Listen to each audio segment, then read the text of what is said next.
Got three bets for Saturday's racing, starting in the Strensel Stakes at York, which is due off at 150.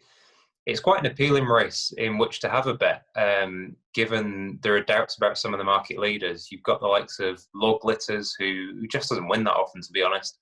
Zabil Prince, who was quite disappointing on his reappearance, particularly considering he's got a good record fresh. And Pogo and Dark Vision are both horses that are in really good form, but at Group 3 level, I don't think they're really horses to be feared. There's one in here that's unexposed and I think still has the potential to do better, and that's Miss O'Connor for William Haggis. This is a horse that was snapped up after her debut for John Feene over in Ireland. She went on to win an X3, including a Haydock listed race and a Group 3 over in France. She was a bit underwhelming on reappearance at Ascot, but that was back from 9 months off, and it was on good ground. All her form last year came on softer conditions. The rain has been in her favour. We've seen rain already. There's more forecast. So back on favoured ground, unexposed, I think she's capable of doing better. The second bet's over at Haydock in the 205. Over at Sandown in the 205, and it's Luigi Vampa. I think the market for this race is a little bit skewed. There's big yards in here, represented by the likes of Tenbury Wells, New Chapter, and Brilliant Light. And they all do have some potential, but I don't think their form's that strong. On the other hand, Luigi Vampa is a horse that I still think we've not seen the best of. His new market reappearance in a strong handicap was eye-catching.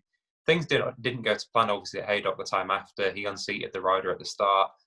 But they gelded him, and he was right back on track at Goodwood last time. If anything, I think he'll come on again for that. It was his second sort of proper run back. The form is stronger than what a lot of his rivals have here. His trainer's got a good record at this track and traditionally brings his horses along quite gradually throughout the season. So I think this could be Luigi Vampa's time to strike, and for me, he looks a bit overpriced. And finally, our third bet will come in the big race of the day, the Ebor, back at York, due off at 340. After Deja won the Old Newton Cup, my instant thought was that'll win the Ebor. The only doubt at the time was the possibility of firmer ground. All of his winning has come on soft or on all weather. The weather's been kind. We're already sort of racing on good to soft ground. It looks like it might be soft on Saturday. The wide draw probably isn't ideal, but he's got quite a long time to suck in down the back straight at York. I think the key really is that this horse is lightly raced, and he's up against horses that really have done all of their improving already. I think this horse still has more to come, particularly stepping up to a mile and 3/4. He's long since left the impression that that'll really suit. It's obviously tough, but I think his form is strong. Still got some potential. Conditions are going to be in his favour. He ticks all the right boxes, and at around the 14-1 mark, I thought he represented a really good bet.